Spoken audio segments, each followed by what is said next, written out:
This is the actual new video. Hold on. I'm not going to put the other one up. It's pointless. I found on my TV though, it's locked in some weird it's in some sort of trap. I think it's going to do it here too. It's probably one of the New World Orders though. I probably shouldn't directly look into this. This is what you call double blockage field when you're being looked at. I'm doing the double blind study. I'm writing my essay on it, and I'm going to hit it with a mace. Now I'll drop myself in. If it'll let me. It's being a little bitch. And here's why. We're learning some of this. We'll go here. Flip the spin is the name I give for I'll start it. BIOFIELD anatomy wisdom. Learning self-care, saying no, cultivating neutrality, and using love as the ultimate healing tool. You have a great body.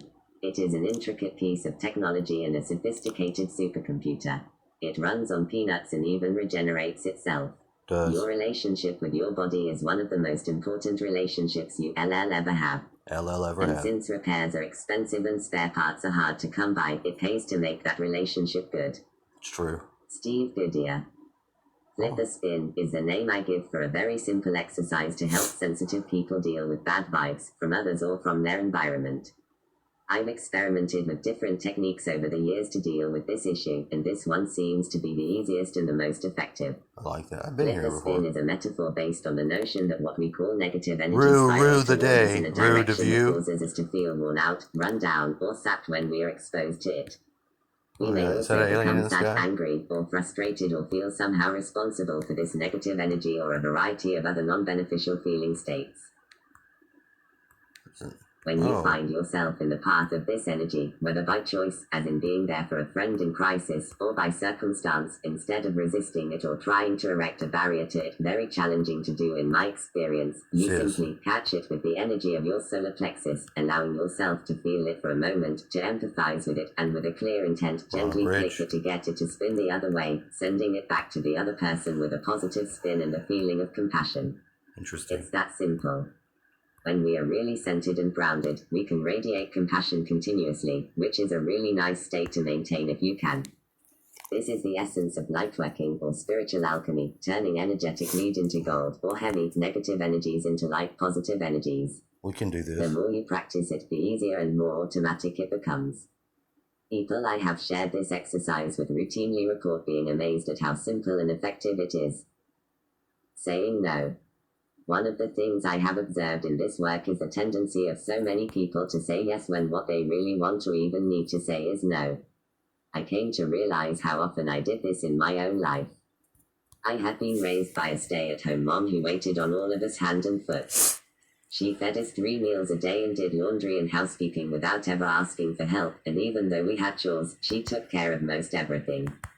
She never took days off, but every once in a while, maybe once every 2 or 3 months, she would have to lay down on the couch for a whole day with a migraine, which seemed to be the only way she could justify taking some downtime.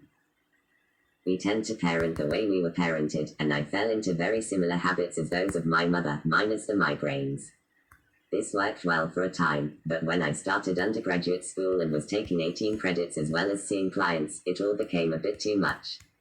I'll never forget the first time I realized that I was simply too exhausted to cook dinner and that I really just needed to go to bed.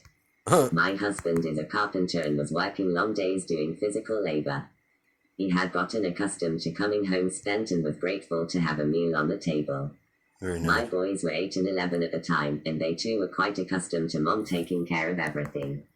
On this particular evening, I announced to them that I was not cooking dinner, they could fend for themselves, and I went to bed pulling the covers up over my head, racked with guilt for saying no. Since that time I have become much better at saying no and taking care of myself when I need to. Well done, I've trained my husband and my boys how to make a few different meals or just get takeout, and I no longer feel the least bit guilty when I need to put my own needs first. Cassidy even said to me the other day, Mom, if you don't feel like cooking dinner, then just don't. We'll figure it out. Obviously, as a parent, there are times when you simply can't put your own needs first, especially when your children are very young, which leads us to the next topic. What's that? Us. This is how I respond. This is my counterinsurgency.